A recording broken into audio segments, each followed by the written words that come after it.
Oh, hello there. No, I'm just fucking with you guys. Alright. So, this is my first time doing this here. I have some ambient music playing in the background. I'm going to turn that down a bit. There we go. Alright. But yeah. This is my first time doing this. Just an independent stream. On all days, Christmas Eve. It's all quiet here in the household. All family members are off doing whatever they want to do in whatever places they want to do it. And it's just me and my cat here, Captain, on our lonesome, hanging out. So I decided I would go ahead and spend a bit of this time here doing a bit of game prep, I guess. And while I was thinking about that, I was thinking, well, why not show you guys a bit of what I do behind the scenes? Or whoever guys that I guess listens to this in the future. And if nobody listens to this in the future, then hey man, it is what it is. The digital record of this will disappear into the ether 1,000 years from now, and it'll be like it never happened. And I'm okay with that. A better question is what are you doing here? Nah, I'm just fucking with you. Alright. So yeah, as you guys all know by now, my little group here is running D&D Rime of the Frost Maiden. And we've been doing this for almost, well, I'm sorry, a little bit more now, a little bit more than 2 years now. It's been quite a journey. And I really put a lot of effort in making sure I incorporated a lot of cinematic flair to this adventure, incorporating player backstories, really trying to go ahead and interweave a story that felt kind of wet and tangible, deep. But that doesn't mean we can go ahead and play these games forever, right? We got to go ahead and end it at some point. So after like 2 years, we got to go ahead and, pedal to the metal and wrap this up. Now, I don't think the rest of this campaign is going to take like another year. I'm pretty certain it's not. Maybe a few more months. They're heading towards the final climax. They pretty much got Ariel the Frost Maiden they got to go ahead and beat up. And then they got a dungeon dive into Yithrin. And there's a couple players' background stories in which I'm trying to go ahead and interweave in that. One player named Sven, who has a complicated backstory, which is expressed earlier in this game. And then there's Stigger, the monk, who also has a kind of complicated backstory. So those are two major kind of points that I've added into this campaign that I also have to go ahead and wrap up. And for those of you who don't know, I mean, you saw that there's been 14 episodes recorded, but like I said, this campaign's been going on for longer than that, 2 years. We've actually been recording all of our sessions prior to doing any live streaming. What I plan to do after this campaign is actually dress those recordings up and put it onto our podcast channel, D&D Basement Party Podcast. You can go ahead and find that in the links, and go ahead and listen to some episodes from a different campaign there. So we have the live stream going, but the bulk of the campaign has been a podcast, which is yet to go ahead and be posted. So I have to go ahead and do that. I guess my idea was that I wanted to go ahead and get the tools and the experience necessary to build a podcast. And then after I felt like I had that grounded, I can move on to other type of content, such as live streaming like we're doing here now. So now I'm sort of, I guess, in the live stream phase, where now I'm kind of building this out, figuring out all the different tools, all the different cool things you can go ahead and do, and building this element of the D&D podcast, or D&D Basement Party, excuse me. So hopefully in the future, we'll have more podcast episodes, and we'll have more live stream and video content, which later I plan on clipping up and putting it out there so, people can kind of get the juicy bites of our campaign and not really be dedicated to listening to the entire campaign session. Because, as any of you know, if you play D&D, there's a lot of D&D where it's really rolling dice, banter, DM prepping shit, people going to the bathroom, coming back. So there's a lot of elements in there that is not really that interesting. But there's also elements that are interesting, and I want to go ahead and highlight that. But anyway, here tonight, what I plan on doing is just a little bit of game prep. I'm not sure how long I'm going to be here with you guys. I kind of hesitated in doing this in the first place. Like, do I really want to go ahead and live stream some of my game prep? Because I do have players who may look at this and see some of the stuff on the screen and be like, let me plot on that. But I figured, you know what? Whatever. It's just a game. And let me go ahead and try to do some different type of live streaming. Get used to doing that. As you can see, I'm not really used to, I guess, talking to an ambiguous audience that's in the future or now or whatever. But I'm going to get used to it. We'll see how it goes.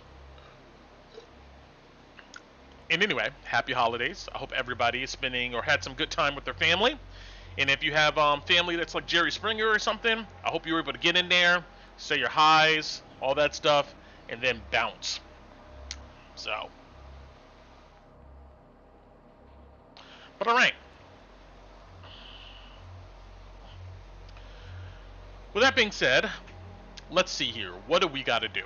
So I was preparing the screen for this, the OBS screen, and figure out what do I need to, or what do I want to go ahead and show you guys exactly.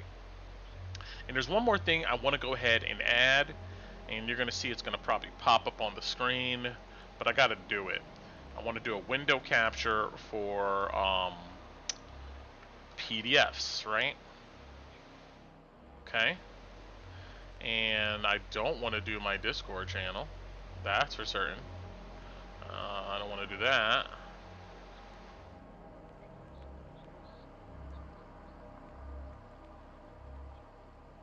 There it is. This right here. And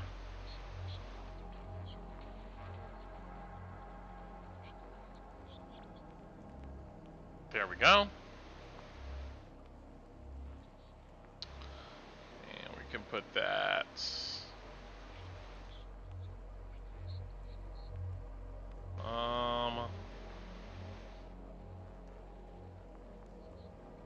Let's put it there. All right. So what you're seeing right now is OneNote, right? And this is what I use to do all of my D&D prep. I mean, OneNote is pretty baller. It has about everything you could want, and an organizational type of tool. And let me see here.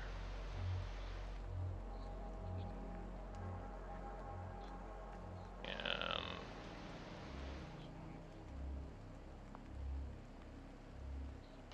go ahead and hide that.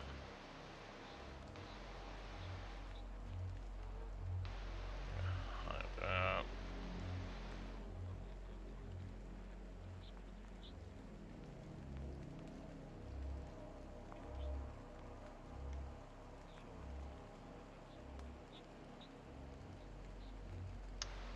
And let's see. Let me unlock this OneNote and fit that to screen. There we go. That's what I want.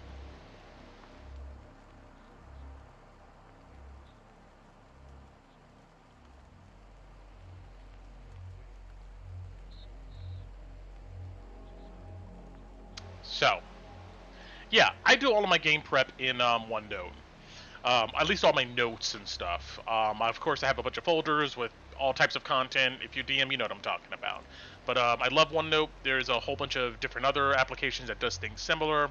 But OneNote for me is kind of where it's at. And I have my tabs up here of different types of content. Usually I take, like if it's an official Wizards of the Coast book, I kind of take each chapter and I put that in the tab. And then inside of those tabs are, you know, various pages which contain all different types of notes on elements within that chapter. So this was our Forge, Sunblight Fortress, and I have all my notes here. I do a lot of screenshots because I do have the books in a format that is um, digital, and so I do a lot of screenshots and highlighting with that digital content, and I place it here. I also use D&D Beyond, as you can go ahead and see here, and let's see. I can move that up there. There we go. And you can see here I got my D&D Beyond right above me. I use that to go ahead and map out my encounters and things like that. And one thing that's always time consuming to do is to adjust encounters, because Wizards of the Coast makes a lot of their products for parties of 4 players. Excuse me, maybe parties of 5, but my experience has always been you generally have maybe 6 or 7 players, and I think a lot of people do that. And I only really can speak for myself, but I believe a lot of people do that because if you're a DM, you know how it goes with players.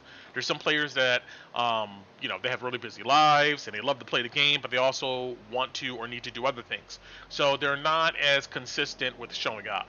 And the last thing you want to have is a party of 4 people where 2 of the players are missing every other session and aren't there. So you want to go ahead and make sure you have enough players so the people who really want to play can, show up to the regular sessions and play the game. So people have like maybe 6 or 7 people in the party, so you don't have those issues. So you're not always kind of down 1 or 2 players, and there's only 2 people playing the game, and it feels like nobody's really there. So the thing though is with that is that there are going to be sessions where you have 6 or 7 people around the table, and the books and counters are not adjusted for those large parties.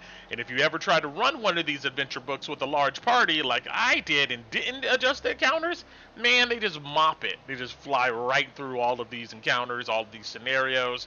And as a DM, you're like, damn, I thought that red dragon was supposed to be hard. They killed that sucker in like 1 round. So you have to really do a lot of encounter adjusting. And that's what a lot of my DM time is spent doing, is adjusting encounters, maybe swapping out monsters here and there, changing some of the stats of the monsters, and then checking that against the average party level, all those type of mechanic stuff. So, but when I get my encounters done, I usually screenshot them. I usually map the encounters or create the monsters first and then pop them into D&D Beyond to see the averages. And, one thing about D&D Beyond, like, I gotta go ahead and say that that tool is the fucking bee's knees. It is an amazing tool. It is awesome. It really goes out and gets the job done. It has everything you need there. So if you're constantly running games or playing games and stuff, the price point is great for now. It's a really great tool to have. And who knows what Wizards of the Coast, which actually bought it from Curses a while ago, is going to do with it. Hopefully they don't jack the price up $15 or something like that, or segment everything out into microtransactions, and then you got a platform that appears to be maybe $10 a month, but really you're shelling out like $50 or something like that. So Wizards, please don't do that to us. We're broke out here in these streets, trying to save some money. But I copy and paste all of my counters next to the relevant sections of the book. And I also do this too because sometimes I may expect a certain amount of players to be there, but somebody drops out last minute. And I want to see what was the danger, what was the difficulty level of that encounter. And if I have a visual representation of it, I can quickly adjust it on the fly. So that's generally why I put these images here too, where I can be like, oh man, such and such is not going to show up. Well, let me zoom in here. I see I got, this encounter here or something, and maybe if I can eyeball it and be like, I could probably take out maybe 3 or 4 Duergar, and things will be okay. If you run games long enough, you're kind of used to doing that. But okay, what am I going to be prepping now? So the party has moved on to a segment in Rhyme of the Frost Maiden that I kind of added. Um, I added there's this hag by the name of Tessalaka. If you've listened to our past streams, you will know a lot about it. And this hag is kind of like an agent of Ariel the Frost Maiden on the ground, kind of doing her bidding to align things so she can maximize her potential while she's here in the material plane. And Tessalaka has been around for a long time. She has been in one of our characters, Finn's life since he was a child. She was around before one of the other characters was born. Before all these characters were born, she's a good like a couple centuries or so old, maybe a bit older, and she has been working throughout the Dale to really prepare things for the Frost Maiden's arrival, which currently is now in the campaign. And so this NPC is supposed to kind of serve as a uniting enemy force and a bridge to Ariel the Frost Maiden. Because to me, the way the book was actually written, where they use Verlaine Harpel as that bridge to get to the Frost Maiden, it felt kind of weak. It felt kind of like they just plopped her in there. She kind of comes out of nowhere, and she's like, "Hey, come with me. I know where the Frost Maiden's at." And I feel like a party would see that and be like, "Well, we've been fighting Dulgar and all types of shit out here in the wastelands. Who the fuck are you? And why should we even trust you in the first place?" You know, it just it felt a little too convenient. So I figured adding a minor enemy, or we'll call it a minor major enemy, um, that has been. Excuse me. I don't know why I want to suddenly yawn on now. I just woke up from a nap about a couple hours ago. But anyway, I figured that Tessalaka, or a minor major enemy that has been in the lives of many different player characters, um, would serve as a good leaping point. The PC, the party, can tackle her, and then from there they can get to Ariel, the Frost Maiden. I figured that would be a better uniting force, or a better pathway to that big major encounter in the book. Also, I love hags. I think hags are one of the coolest creatures inside of the game of D&D. They're just these evil witches that are kind of mysterious, and um, they have like a mysticism about them that many other creatures don't. And so I love playing around with hags. And anybody who's played my games in the past will know that I love some hags. Anyway, so with all that being said, if you remember from our last live stream session, the party has been carrying around, one party member has been carrying around a silver mirror. And the silver mirror is kind of a gateway to a demiplane of dread where Tessalaka kind of lives. And there's a reason why she's there. The party members are going to get little bits and pieces of why she is there, but who knows if they'll ever really put it together. And really, it doesn't matter. I always like dropping things into campaigns that are not fully explained. It makes the world feel a bit realer, right? You're navigating a place where you don't have all the time and energy to figure out, everything about a situation. But you get that feeling that there are details there that if you wanted to, you could go ahead and explore. So I like kind of like world building that way and really adding things. These multiple layers that most parties won't really engage in, but they can feel that depth there. So anyway, there's a reason why Tessalaka the Hag is in the Demiplane of Dread. And the party members kind of figured out some of this earlier in the campaign. She seemed to be working in concert with a very legendary, not hag, what do I want to say, lich, by the name of Acerak. And I ran the epic campaign, Tomb of Annihilation, before this one. And I love Acerak as an enemy. I think he's however you pronounce his name, Asarak, whatever. I'm gonna say Asarak. That's how I've been saying it. But I love him as an enemy. He is a gold standard of big bad guys in the D&D world. So I wanted to also build a bridge to what some of the players experienced in Tomb of Annihilation, which actually happens later in the timeline of these adventures. But I wanted to go ahead and kind of build a link there. So anyway, Tessalaka was working with Acerak the Lich. They had a deal, and part of that deal was that Acerak was like, "Hey, I need a bunch of children for a project I have, and you're a hag that seems to be quite powerful, and you're also in a region that nobody really thinks or cares about." Sorry, my cat is doing stuff. So Sarek's like, you're in a region nobody really cares about, so this would be the perfect place, and you may be the perfect person to find a bunch of kids for me to go ahead and use. Wahaha. And Sarak, I imagined, was like, the thing is what do you want from me?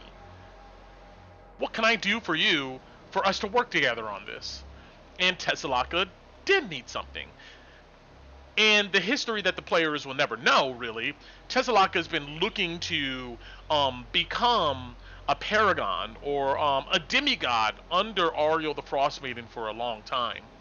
And she's been doing all of her best to demonstrate her dedication to the Frostmaiden. She wanted her own place, a place that sat not in the material plane, but somewhere outside of it, and that could also be bridged to an outer plane where Ariel the Frostmaiden lives at. She wanted this space, so one, she can do all types of crazy evil experiments, and she wouldn't have a bunch of adventurers trying to come get her, hunt down her lair in the material plane. It just was more secure. And two, she wanted a place, at least in my head, that seemed powerful and seemed in her control, and could demonstrate to Ariel the Frostmaiden that she has depth and experience in her powers, and also a place that could be connected to the outer plane in which Ariel is from, to where she can navigate back and forth in between. So she was like, having a place and a whole little demi-plane of my own will demonstrate my power to Ariel the Frostmaiden, really get her attention. And Azarak, I will take you up on your offer if you can help solve that problem. And so, Tessalaka's domain is what came from that. And that's where she's been hanging out, her home, ever since. So the party's about to head to her domain to get rid of her. Right? She's done a bunch of evil shit. She's been fucking with people's lives, puppet strings, for generations now. And it's time to get rid of her. Plus, she's haunting Sven, one of the characters. And, they can't be traveling around with Tessalaka pretty much following through the ethereal plane, having his life sucked from him. So, they get dropped into Tessalaka's realm. And what I need to plan on is what happens next. Now, I did a bit of planning already. As you can see here on my OneNote, my face and stuff is covering up my tabs and everything, but I can extend it out a bit. There we go. I have all these tabs. Now, Tessalaka's mansion, her manor, and domain, this is all stuff I created and inserted into the book. So don't be looking through, Rime of the Frostmaiden looking for any of this, because it's not there. So, I have a brief overview of all the objectives and stuff. What's the big scope, and what's the big things, who is there, why are they there, and what is the party goals.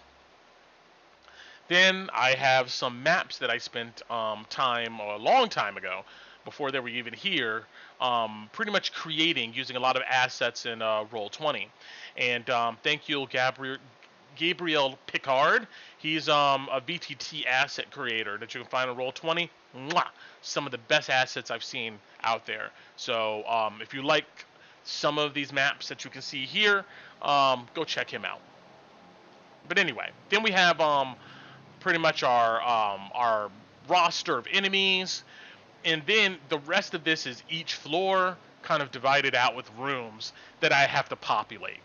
Now, I'm not going to populate all these rooms, but there'll probably be something in each sector here that may be interesting for the party if they so choose to go ahead and explore that neat. Then I have this setup, which is pretty much puzzles, for when the party arrives in Tessalaka's domain. And at the end of our last live stream, I kind of explained that. I kind of like when it, I did that narration of how they get sucked into the mirror and they landed in different parts of this mansion. So each one of them are going to have kind of a puzzle to go ahead and solve. And I'm really hoping look, players, I'm trusting you guys to work with me here and not look for solutions to your puzzles as I show them on screen. But the party I have is pretty good. They know it's a game. They know that there's no like super big prize by knowing the answer beforehand. And they're probably just ruining the experience for themselves. So, but anyway, so this is the page I have for Tessalaka, and I have to do this.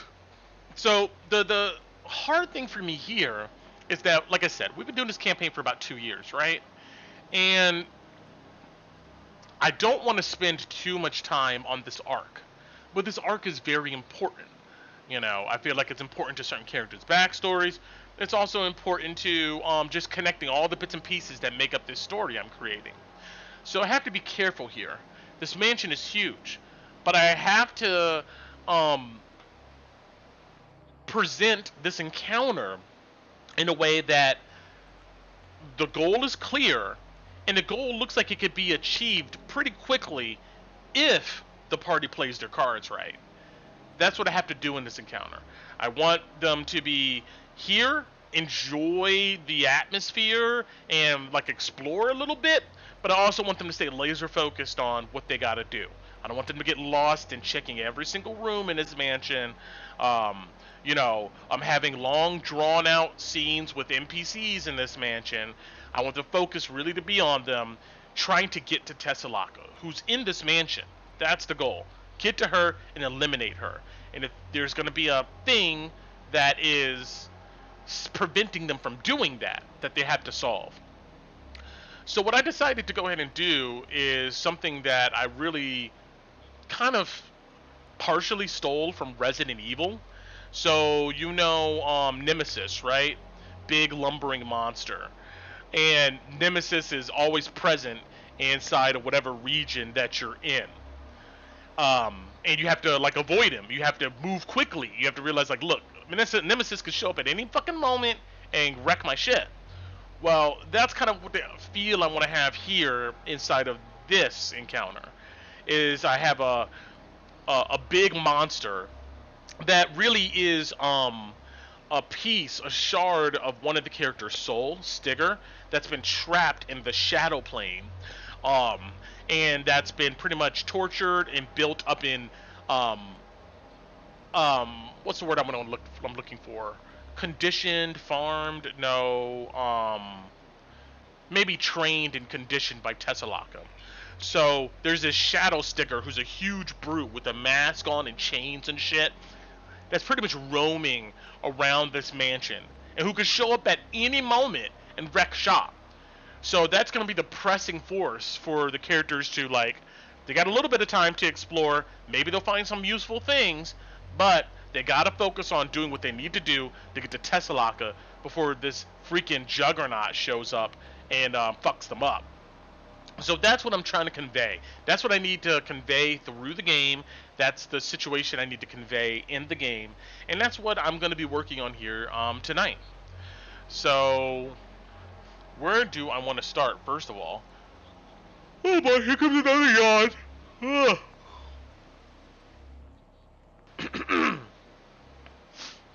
And better yet,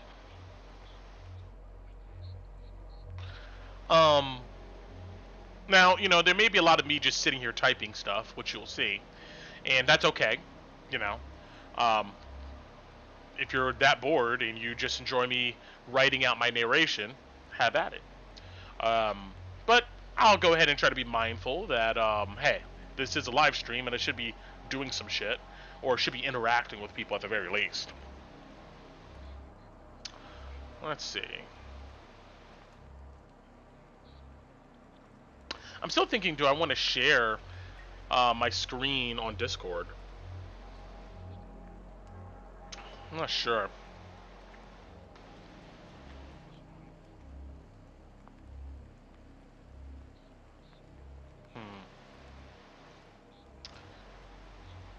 Let's see here. And you know what? I know I vape on my stream, but fuck it, man. That's what I do. You know, we all have our vices. This is my vice. And, yeah. So, I thought about it in my head, like, should I really be doing that? It's going to make me look bad? Are people going to judge me? Fuck, man. People are judging you no matter what you do, so. Well, I'm going to keep it moving with that. You know what? I'll share a link in my, let's see here. I'll go ahead and go to my Twitch stream, and I'll share a link in my Discord for anybody who's hanging out like me, who ain't got shit going on right now, and maybe bored. Right now, and maybe bored. Yeah, I got my echo going there. Anyway. So, yeah, I'm gonna do that. Bada boom.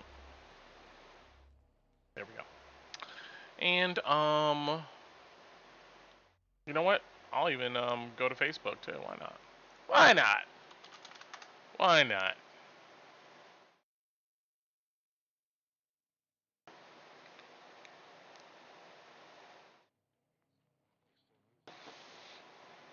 As you get older, too, like, the holidays really are a grind, you know? It feels like just another big event to do. It feels less like seasony and less comforty, at least for me in my life. So to just be able to sit here in peace with Captain hanging out, you know, that's all right for me. This is more than enough of a present because life is busy as hell. All right, let me just drop that there. And post.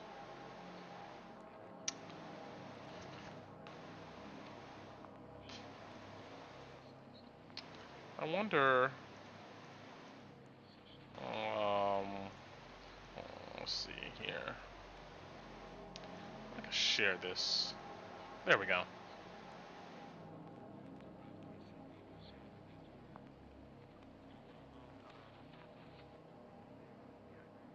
There we go.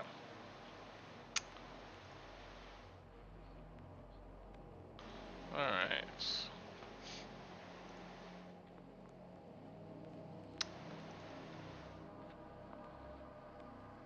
And let's go here.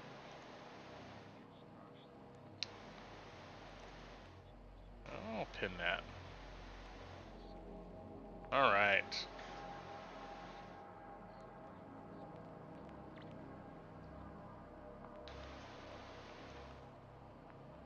Mm.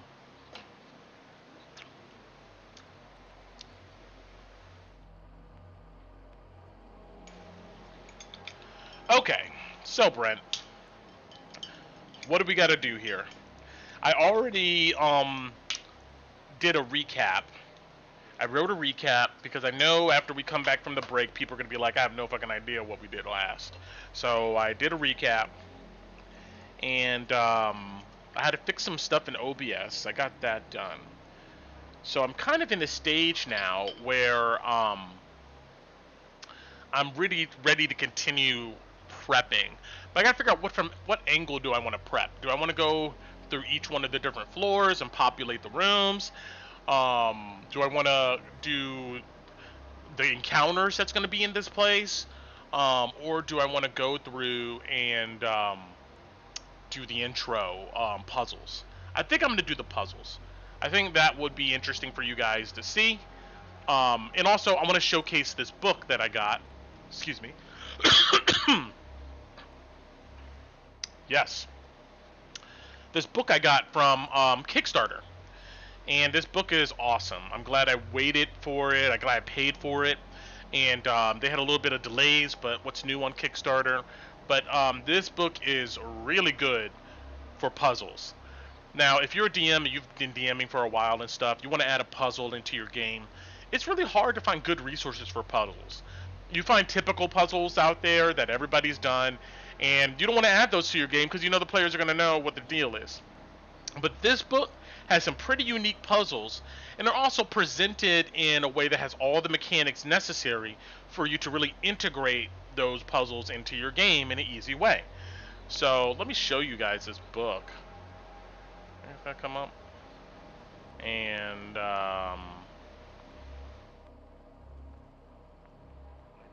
let's see here. There we go. So this book is called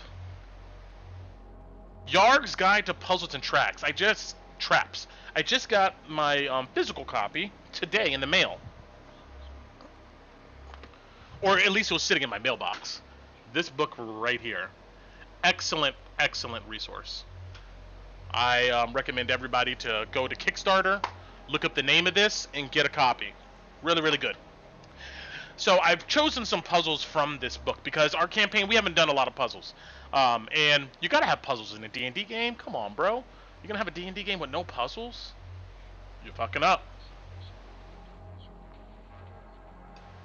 So I chose some puzzles from here that I thought were medium difficulty. If you actually pay attention, you should be able to figure it out. But that's right. I know there's players who don't like puzzles. They like to agonize through it. But I'm going to make them do some puzzles, damn it. So I've selected, there's a bunch of puzzles here, and I selected a few. There's a lot of good ones here. I'm telling you, this book has some really clever, really good puzzles. And, man, I almost wanted to create a whole campaign of just this entire book of dungeon puzzles and traps. There's lots of good traps inside of this book too. But let's see here. So I already did the spa room trap. I went ahead and I highlighted the book, snapshotted the page, and did this trap here. Let me show you guys what I'm talking about. Bam. So I screenshotted the page and I put it here into this this page here in OneNote. And this trap is super fucking cool. It's like you're in this room, there's a grate in the center of the floor, and all around the grate is trapped, right? And the exit, the only and there's doors here, right? And the only way to, and the doors are locked, you can't open them, they're magically sealed. And what happens is when you get close to the grate in the center of the floor, there's a pressure plate next to it that clicks down, and then out of the grate, various types of liquids begins to pour out, and at the same time, the floor around the grate lowers, as you can see here in our image, right here. So the whole floor is lowering, the place is filling up with liquid at the same time, and this liquid has 3 stages. The first liquid is, what is it? Boiling hot water. The second one is acid over here. And the last one is lavender. You know, just beautiful bath water, like a bath bomb, you know, with water in it. And so the idea is that the first time you come close, you get trapped in this fucking water. And it's hot. It's scalding you. And then the floor's lower stops, and after 2 rounds, the floors return back to their place, and the water drains out. And so the player's like, what the fuck just happened there? And another thing I love about the design of this book is right here. Let me zoom in. So it says creatures on the floor of the spa room must succeed on a DC 12, 15, 18 Constitution save. These numbers here that are separated, this is the number if you want an easy trap, a medium trap, or a hard trap, and then a deadly trap number. So you can adjust it on the fly. So, you could be going through doing this trap, and let's say the party is, pretty beefy. You can give them the medium DC, and you give them the medium damage, or you can give them the deadly damage, right? So I love like how they inserted that in there, so it's easy to reference, easy to see.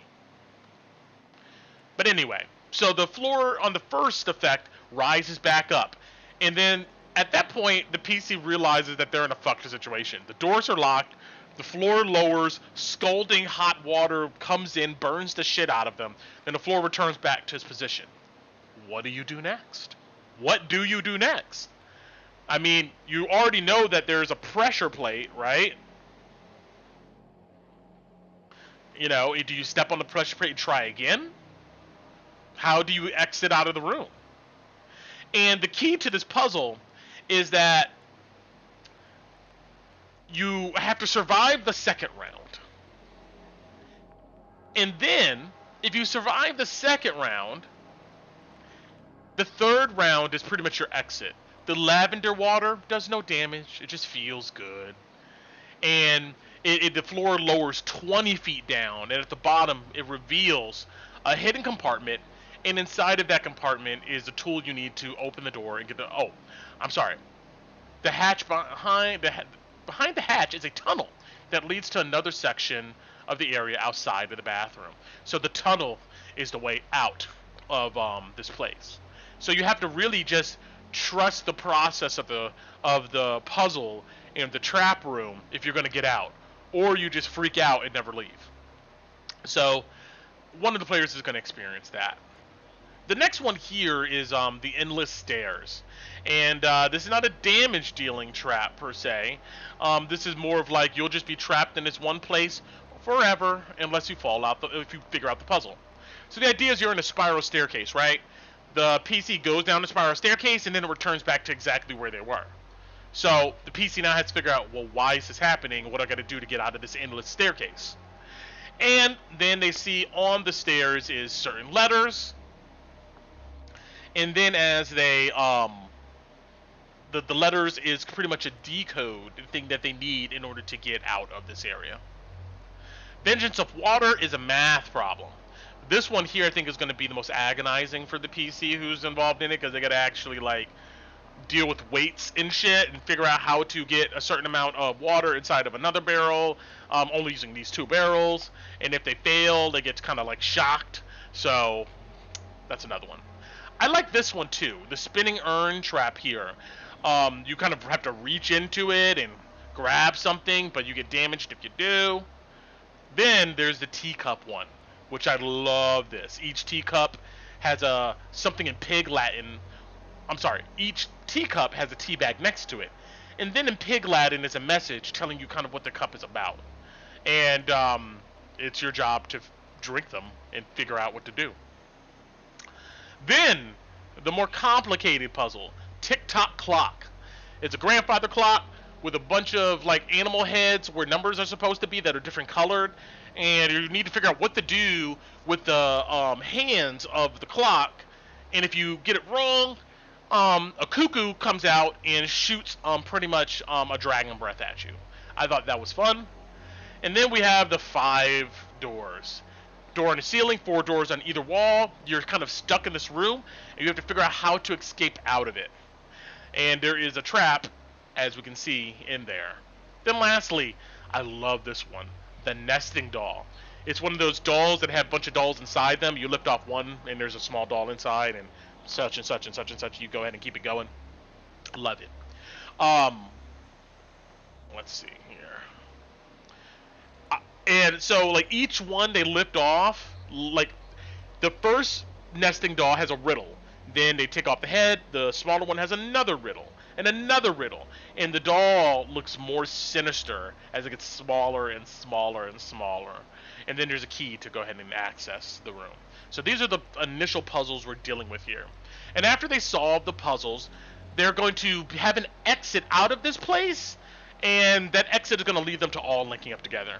Now, I already had one player who was in the room with the endless stairs jump out the window. And he thinks he's free. He thinks that he got one over on me, but he actually put himself in a more fucked situation because there's shit outside you now got to deal with. And let's see if you're even able to deal with that. But all right. So what I have to do now, I guess, is I have to go through the details and highlight the important parts of these different puzzles so I can easily reference them as I'm playing the game or running the game. So let's see here. Control F, stairs, hungry stairs, endless stairs. There we go. Alright. Should be good to go now. And let's go ahead and hide that and get back to our PDF.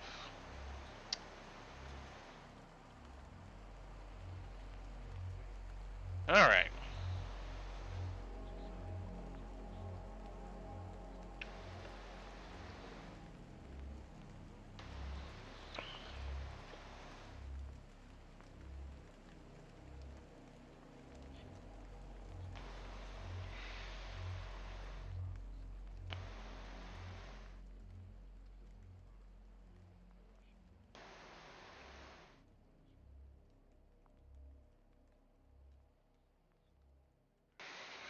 So we'll do this first one together, and then we'll see if we want to continue this stream.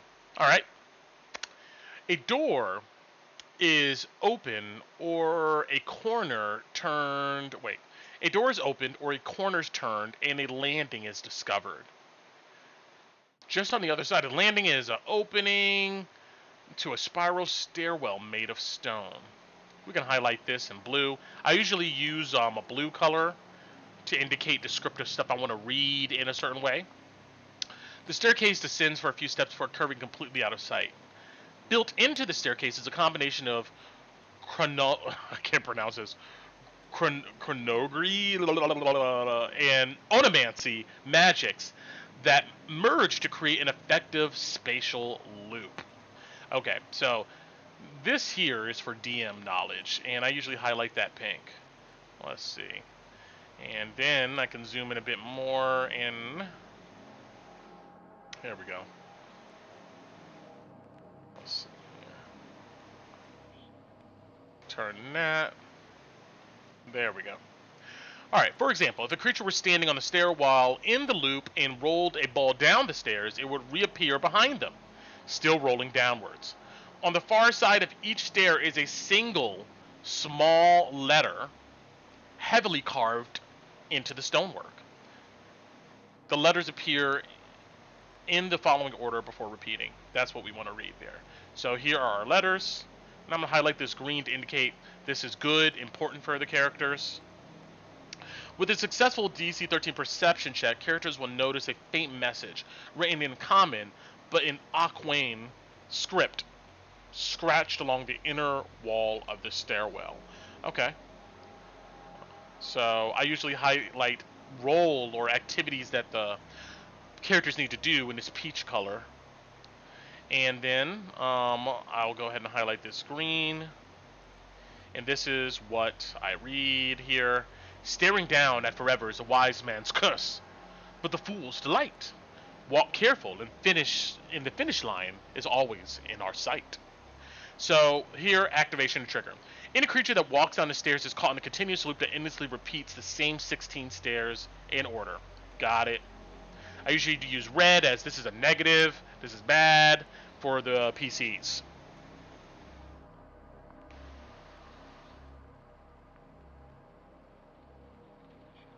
Alright, yep, this is the effect here.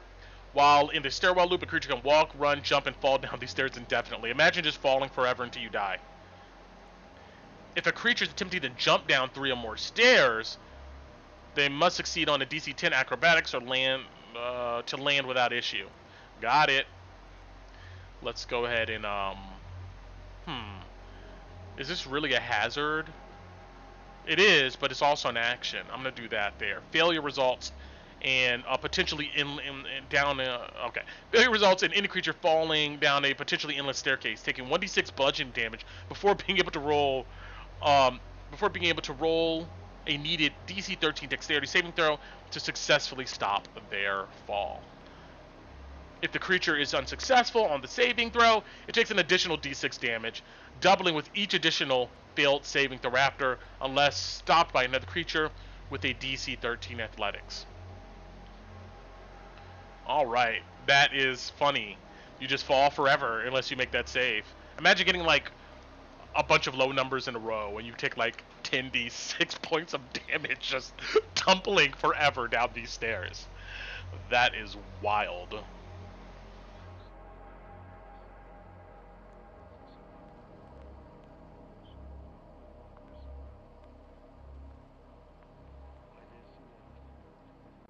Alright.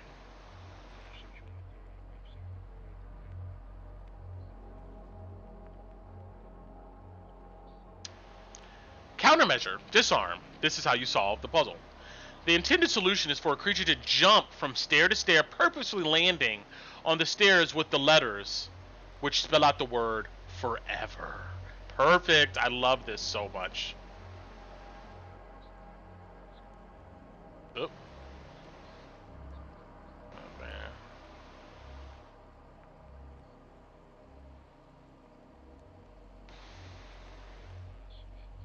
Oh, and you guys really can't see because my head, my big old head is blocking it.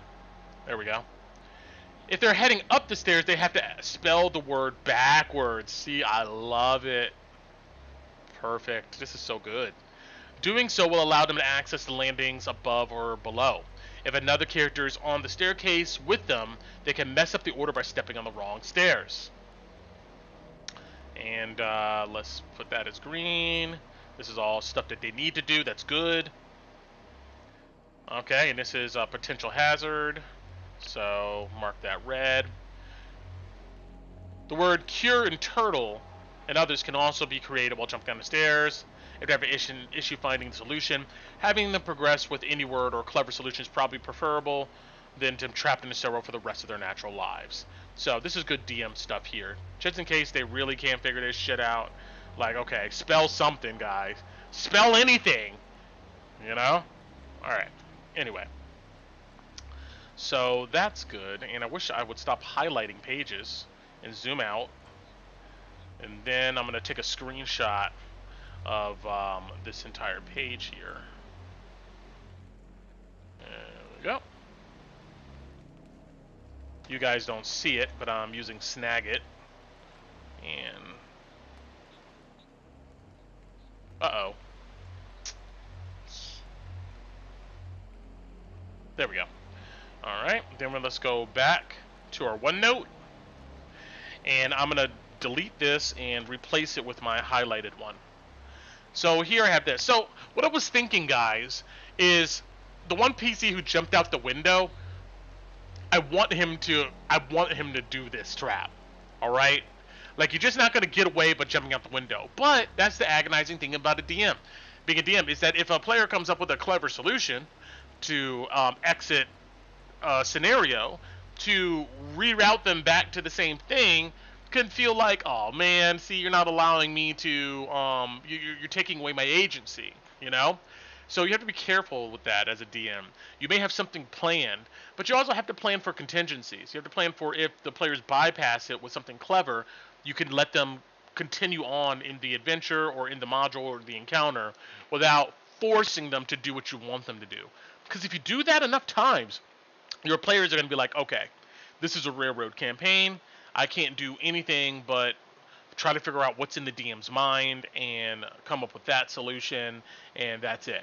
And you don't want your players to feel that way, because if they feel that way enough, they're just going to sit back. They're going to be like, all right, well, you know, I'm just going to wait for the DM to tell me or give me enough clues to figure out what they want me to do, since I don't have a lot of agency to come up with the ideas myself. So I'm trying to think here. What would be a good... What should I do with this player who jumped out the window? Because he was in a stairwell. He broke the window and jumped outside. Should I reroute him back here? Because part of me feels like it would be good to reroute him back here. Because I need to demonstrate to the party that Tessalaka, this is her domain. This place can be anything that she wants it to be. and you're really kind of in her world. What you need to keep in mind in this encounter, because I have some cool things that I believe Tessalaka is going to be able to do inside of her own domain. So part of me feels like rerouting him back to this area is not going to be too bad.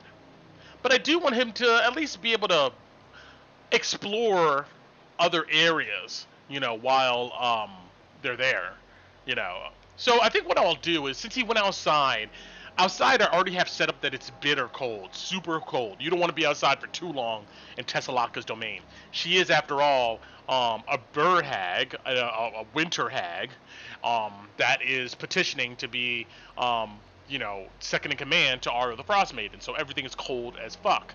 She loves the cold, the ice. So the thing is while this character's outside, they're gonna have to go back inside eventually. And what I can do is, when they go back inside, they go on a door or something, they end up right back here. I could do that, and they're stuck here again. Or I can lead them back in the mansion, and then they can just kind of wander around.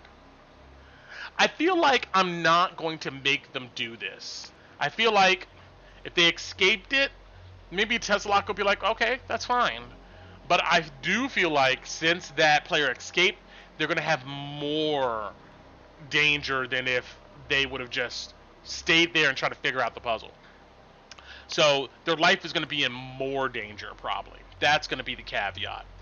And I do have a wandering monster, like I talked about earlier, my nemesis, that's going to be in this mansion. And maybe I'll make that nemesis show up. But the problem with that is that if I do, we may have a party death off the jump, because this monster, it's meant to be strong. It's meant to not be something you can take on by yourself. You need to have your party around you, or it's going to murk you. So I think that's what I'm going to do. And I think I will return back to this stairwell when players go into a stairwell in the mansion. That's how I'll get them back to this. So that's a good, I think, compromise, there. Alright, anyway. Vengeance of Water. Now, this one even breaks my brain a bit. So let's go to the PDF and see what's up. Alright. Vengeance of Water. I gotta go ahead and find this in the book now. And, gotta go back to the table of contents. Let's see here. Oh, that's one thing. Look. Content creators for Dungeons & Dragons, if you're making a book, please add a table of contents. Please. It's so helpful. Then they'll be like, okay, I gotta scroll all the way back up here to your embedded table of contents. And then look, if I can just do add bookmarks, not table of contents, but add bookmarks over here. You see in the left side where it says bookmarks? Add bookmarks, please. It's so helpful. But alright, let's see here. Water. Vengeance of Water. There we go. Alright, let's see what this one's got to say.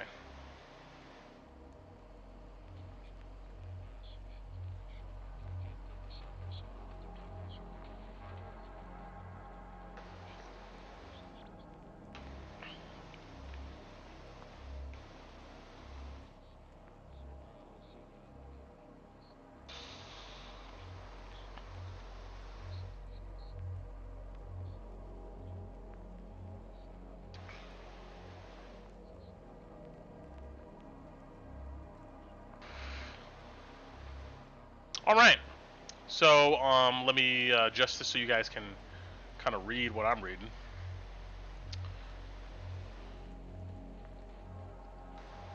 There we go. So when I first created this stream, I didn't know what the fuck I was doing. I was, dang it, can I move this over a bit? That's the most I can move it over? Let's go here. There we go. That way. You know what? Let's go ahead and read this text up here. Ezekiel, the carter, was with me when we found the water vengeance puzzle. Math was never his strong suit, which is why he became a cart maker in the first place. Looking at the barrels and eyeing the water level inside, Ezekiel didn't even try to figure out the problem. He took the larger barrel and let the fountain pour the water into the vessel until he thought it was 4 liters. The word exactly, it turns out, is not the same as approximately. When Ezekiel put the barrel of water on the pressure plate, a blast of necrotic energy engulfed the poor cart maker. His black hair extended in all directions. His eyes glazed over, and I swear I heard his lungs collapse in on themselves. Math. The eternal answer of quantities, numbers, shapes, and patterns, and the relationship between them. Math. Maybe that is why Ezekiel's carts were always a bit screwy and not quite square. Ezekiel was just bad at math. I like this. You know what? I think I'm going to screenshot this, and I'm going to go ahead and maybe, you know, if the person looks around in the room, they find the skeleton of these poor souls who were trapped here, and this is maybe in their journal or some shit, and they find this, and it'll give them like kind of a clue. So I think I'm going to go ahead and save this to test to my notes. So let me go to my Google, let me go to my Drive, and do that before we hop into what this puzzle's about. Okay, and let's see where we at. Where it at? Ah, here we go. Water Vengeance Diary entry.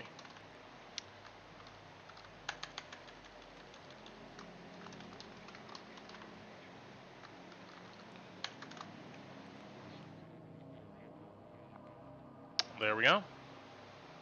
Perfect. All right. So, let's see what this puzzle's about. But I was going to say something. I totally forgot.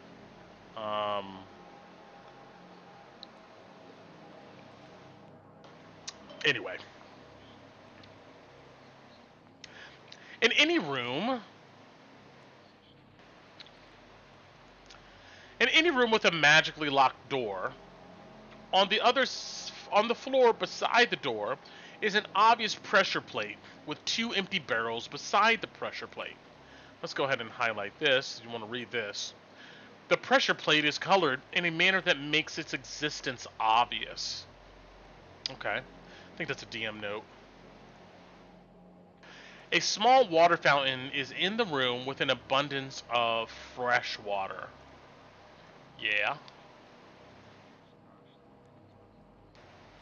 Beside the door, on the wall, is a small metal plaque with the following inscribed in common, or any language apparently. Let's see here. Here lies 2 barrels. One is 5 liters and one is 3 liters. To unlock the door, a barrel with exactly 4 liters of water must be placed on the pressure plate. If the wrong amount is placed on the pressure plate, then boom. Alright. Well, what does boom mean? So, the puzzle's active when found. If the incorrect weight is placed on the pressure plate, an effect will trigger it. Gotcha. See, they did a really good job making this really easy to read, really easy to internalize and understand. I like to always prep all my stuff beforehand, but if I was in a situation where I couldn't prep, like, this is really easy to flow, like, look at and figure out what's going on. I mean, some of these puzzles, you have to really study to understand, but a lot of them are really easy to read. Okay. When a barrel is placed on the pressure plate that has exactly 4 liters of water in it, the door will unlock. Got it. Alright. So that is the green. That's good. That's what you want to do. If any other amount is placed on the pressure plate, the following will happen. Uh-oh. Alright. Let's see here.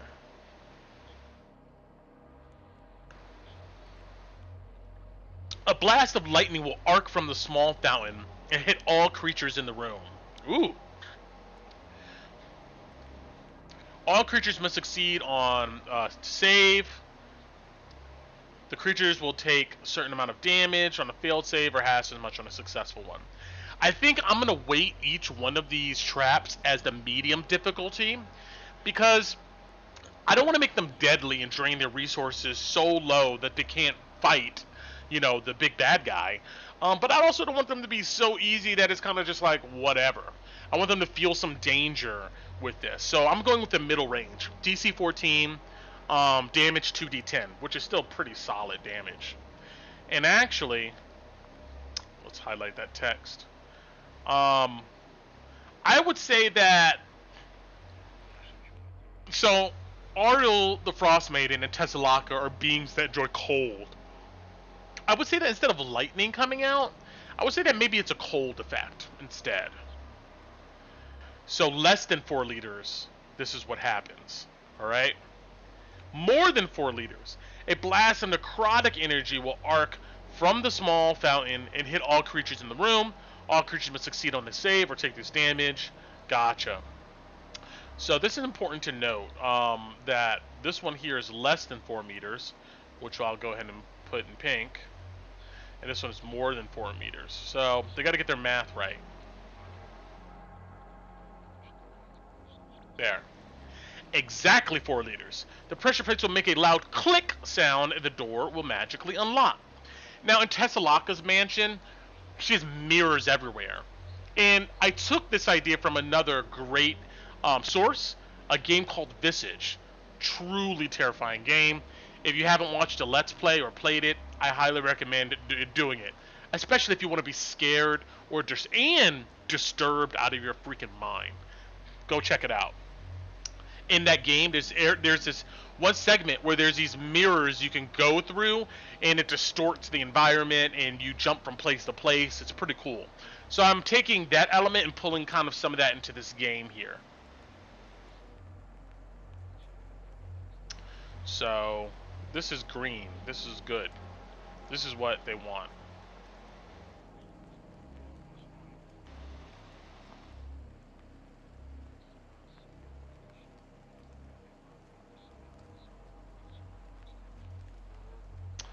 All right. So optionally, you can use, different measurements and stuff too if you want. If we're a bunch of Americans here using this backwards ass other system. Okay. So this is how they solve it. Fill the 5-liter barrel. And let me go ahead and, can I move this over so you guys can see it? I'm sorry, guys. Maybe if I zoom out, it'll be easier to see. That's one thing I don't like, because I wish it was a page format instead of this this kind of format here. But I can go over here so you guys can see it. There. So let me zoom in on how this is solved.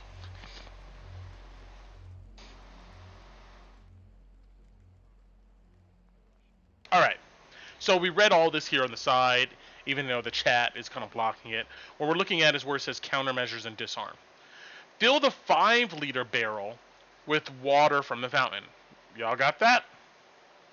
Pour water from the now full 5-liter jug into the empty 3-liter barrel. Remember, we're trying to get exactly 4 liters inside of the 5-liter barrel. Right? That's what we're trying to do. I think that's what we're trying to do. Let me see. Yes. So the 3-liter can't hold 4, so it has to be the 5-liter barrel. Got it? So fill the 5-liter barrel up to the top. Pour water from the now full 5-liter jug into the empty 3-liter barrel. This will leave 2 liters in the 5-liter jug, right? Or barrel. Now, empty the 3-liter barrel completely. Okay, you dump all that water out. Pour the 2 liters of water from the 5 barrel into the 3 barrel. All right, you got that? You dumped out the 3 barrel. The 2 that was left, you pour it in the 5 barrel. You pour it into the 3 barrel. All right? The 3 barrel now has 2 liters of water and 1 liter of air in it, right?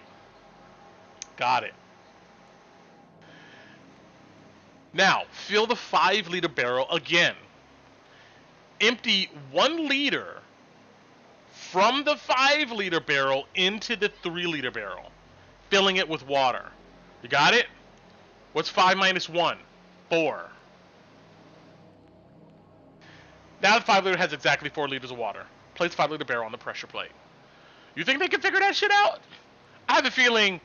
I, I forget which character's in this situation, but like I have a feeling they're gonna be like, "Oh my fucking god."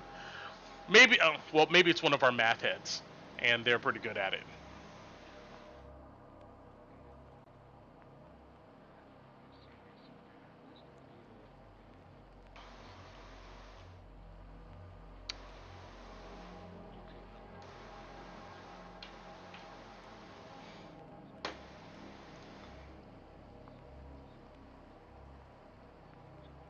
So I'm just thinking, do I even understand it, right?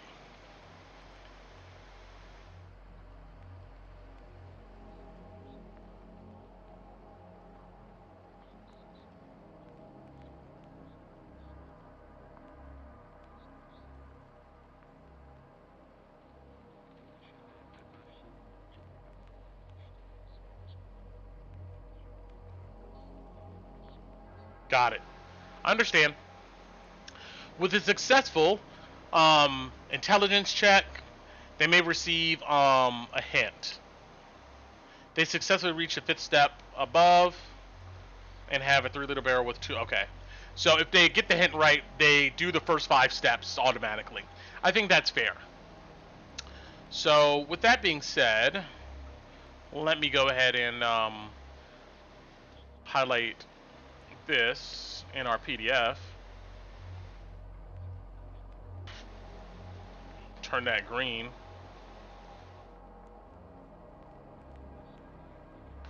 And then we'll make this pink. Alright. And let's screenshot this.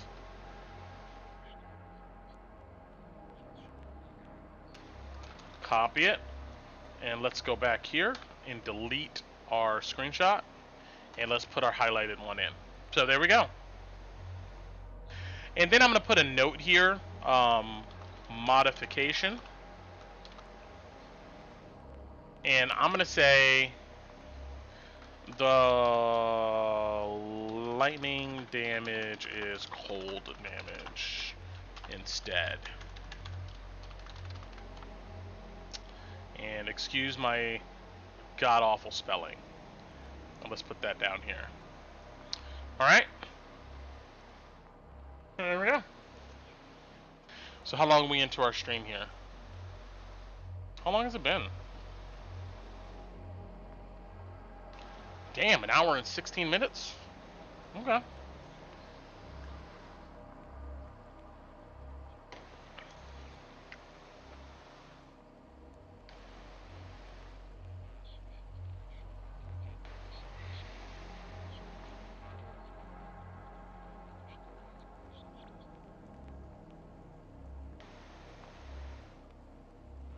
Alright. Well, now that we did that, let's do something different. Let's do some fun time. So, what I've been considering is what I'm going to do for my next campaign. Because the Tomb of Annihilation I did was my first like really big effort at trying to DM real professionally and make sure I have a lot of elements in there and I'm running a really solid good game. Rime of the Frost Maiden was for me to build on that, but what I was focusing on here in Rime of the Frost Maiden is creating a story. How to create a cinematic story that feels rich and deep and is not just a book that I'm reading from, right? So my next campaign that I'm going to run, I wanted to take the best of what I've learned from the previous two, obviously, and smash it together into a really good, epic campaign. And I want to take the lessons I've learned, things not to do, things to do, and incorporate it in this game. The things I learned from running Tomb of Annihilation is that you have to have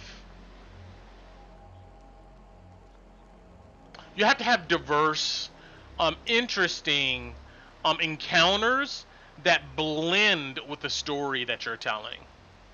It can't. Now, if you know Tomb of Annihilation, there's a hex crawl, which is pretty much you're going through territory and you're just running into random encounters.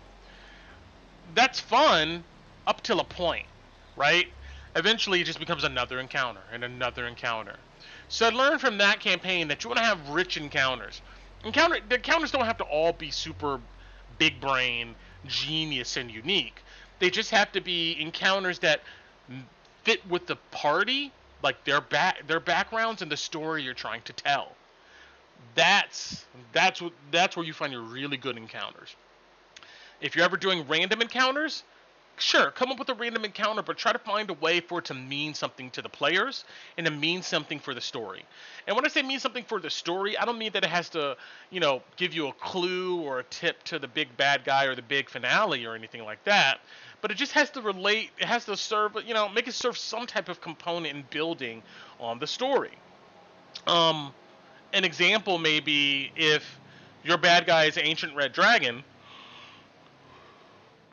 and that Ancient Red Dragon, I don't know, lives in a mountain, and let's say dwarves are enslaved. The dragon has enslaved a bunch of dwarves, and you're doing random encounters where you come across a bunch of these enslaved dwarves.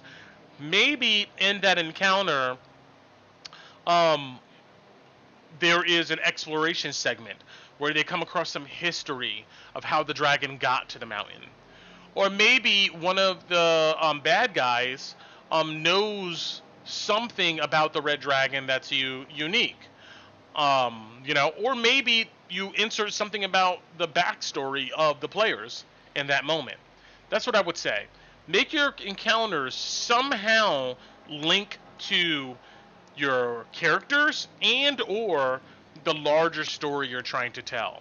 And it'll make your encounters feel better. It'll make them seem less choppy, where just like, okay, they're walking through a forest, you run across a giant, and like now you gotta kill it. Okay, now it's dead. What now? What? You know, it's like you want to make sure that there's something anchoring it and making it feel like it's part of the world. I guess is what I'm getting at. I would say making your encounters feel like part of the world you're building is even more important than making it fit with the story. Because not every encounter has to have a link or have to dive into, I guess, a backstory of a character. And I'm thinking about this as I go here. But the encounter should inform the players on how they should feel about your world in some way. That's where I'm going. And I learned that from Tomb of Annihilation. What I'm learning from Rime of the Frost Maiden is less is sometimes more. Like, I put a lot of elements in this game. It's really rich. And there's a lot of backstory, a lot of tangents, a lot of dealing with all types of stuff. But sometimes I spent too much time on certain elements. I dived a little bit too deep into a certain side story. Where, in hindsight, I was like, man, I could have inferred it or pulled back and really just suggested certain things in the game or in that encounter or that story segment instead of really like made the players march through each every little bit of it. So that's what I'm going to get better at. A little bit less of hyper detailed story, a little bit more of engaging encounters that match the world, the larger storyline, and the PCs. Those are two things I'm really trying to balance out here. So that's one I am on. That's going to be my next game. But I wanted to go ahead and bring you guys to Kickstarter because I'm thinking I have a few books that I've been looking at. So I'm also trying to create my own campaign world, but it takes a lot of time to do that and to do it right. What I don't want to do is create my own world, but half-ass it, right? And look, don't get me wrong. There's a bunch of DMs out there who work really well with little information. They're really good at being impromptu, on the spot. They have the world in their head, and they're just able to pull those pieces, and it all just comes together naturally. I'm not that DM. I need to have concrete notes about the fundamentals of the world in order to improv things effectively, in order to make it feel alive. So I need to have a strong foundation, a strong background, and that's my problem with building a campaign or a world. Is that I have to really map out a lot of details, because that foundation is going to be the campaign is going to be on top of that, and is going to really make my DMing feel wet, or more engaged, more in depth. So I need to spend a lot of time world building, and I don't got that time. So I'm slowly trying to build a campaign world, though. But I don't think it's going to be ready for my next campaign. I think this is going to be kind of like a multi-year effort where I really build it up from the ground up, and then I present my own unique campaign. Also, I want to do something that's different too. Like, I've been doing games for a very long time. I've ran all different types of games from 3.0 to 4, 5th edition, obviously, some White Wolf based games, some D6 based games, and excuse me, and a lot of good ideas are in those games. I want to have my own unique good idea in the game, right? Like, in my history of playing games and stuff, and I know it sounds like I'm knocking folks, but this is just my personal opinion. I don't know what, I don't have any detailed information on what people were thinking when they're coming up with their campaigns, but I played a lot of campaigns throughout my tabletop gaming where the world doesn't feel real. It doesn't feel unique. It feels like another generic fantasy world with another generic warring kingdoms, a generic dragon, a generic plot. It's just the names are different, and it just doesn't feel like anything I haven't seen already. Now, coming up with something completely original is probably one of the hardest things you can do. And I'm not trying to sit here and advocate that DMs should be trying to sit around world building something completely unique. That's almost impossible. And I pull stuff from other areas myself. But I do want to have something that feels somewhat different. Something that feels a bit unique. Something that's not a run-of-the-mill fantasy that you've experienced a million times. And I think I have an idea that's in that area, but it's going to require some development. It's going to require a lot of thought of how can I really package this as something that is different from what people have already seen, but familiar at the same time. And that's what I'm going to be looking to do next.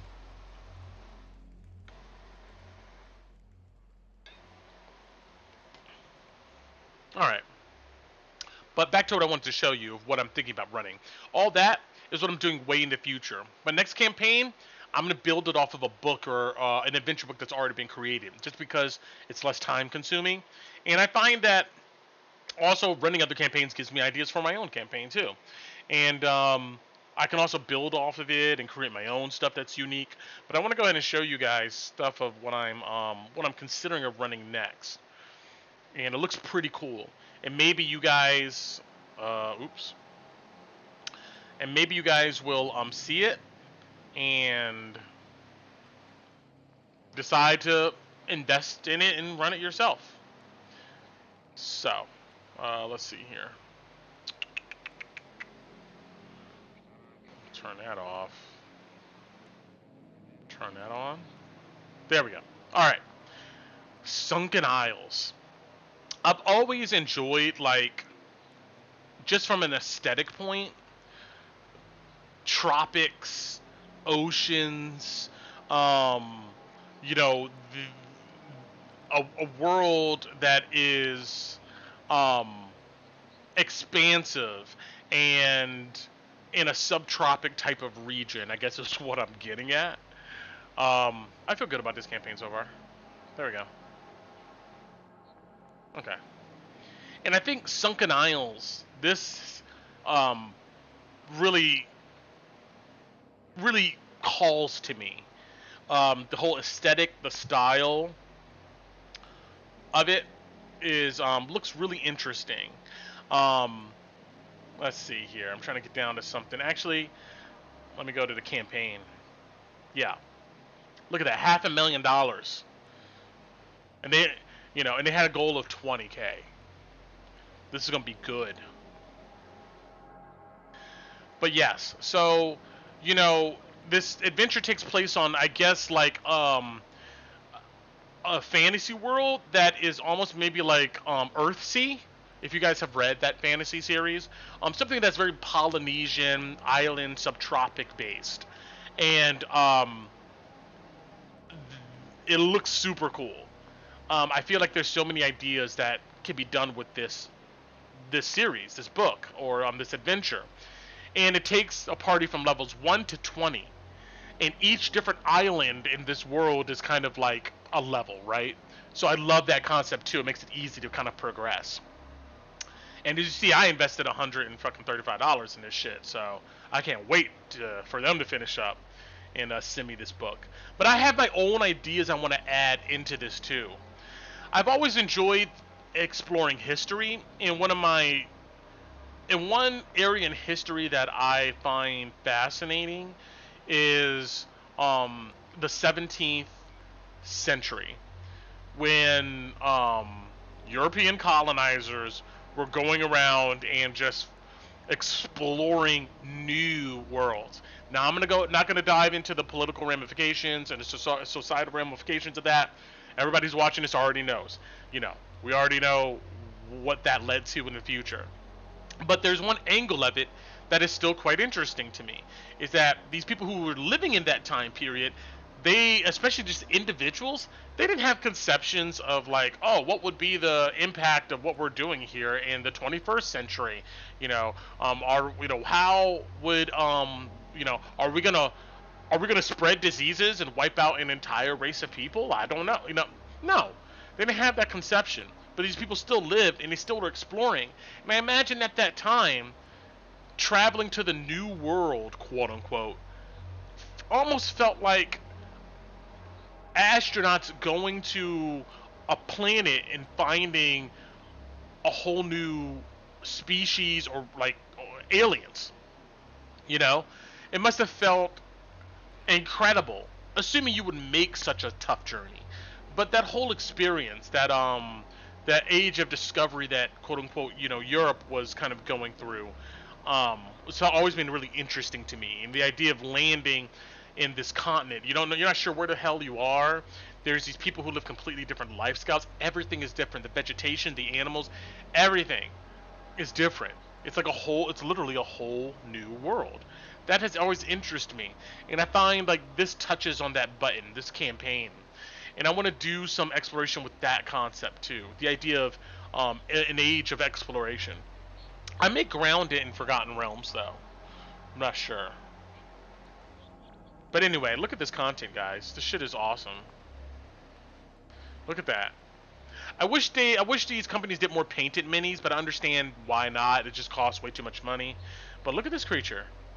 Fucking lobster will snip off your whole torso. Look at this guy here. Who's this? Oh, and I love this guy here. The fat pirate with a freaking gun. I can't wait to roleplay this guy. Oh my god, my cat's behind my computer. If my cat fucks stuff up. Hey, out, out, out, out. Sorry. But look at this guy. I can't wait to roleplay this dude. I have a feeling he's going to be amazing as a character. And look at the art. Like, that's incredible. I maybe even up my pledge if I can. Do I got the maximum? No, I may do the 250. We'll see. But this looks really, really cool, guys. So I may run this. I've been considering some D&D campaigns also, like regular world, Wizards of the Coast books. But lately, what's came out hasn't really struck me as too interesting. I would love for them to do a Planescape, but I want them to dive deep into it and provide an adventure that has a lot of depth.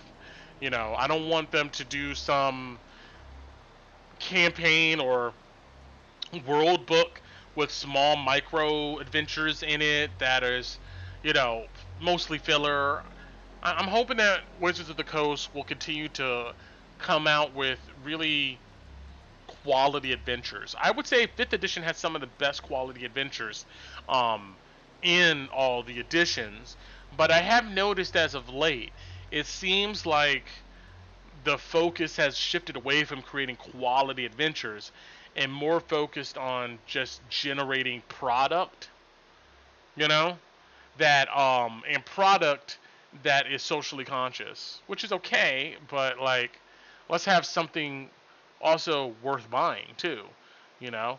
It's like I would love, like I'm thinking of the book that like the Spelljammer stuff, for instance. It's like, you know, they highlight. It seemed like they just rewrote a lot of what people already knew was about Spelljammer.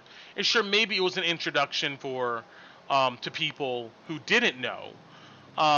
But the adventure that they accompanied with that didn't really feel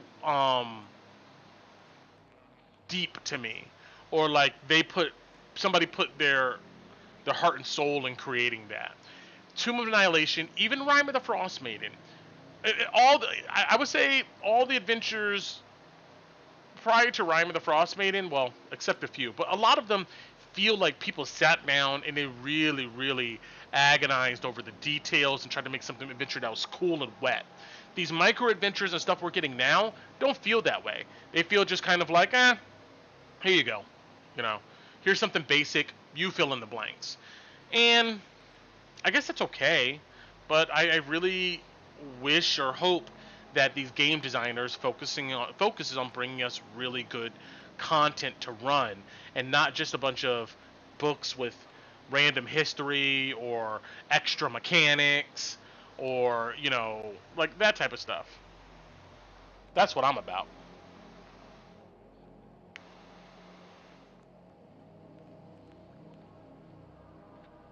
All right, it's been about an hour and a half. I think I showed you guys enough, and we'll go ahead and do this again.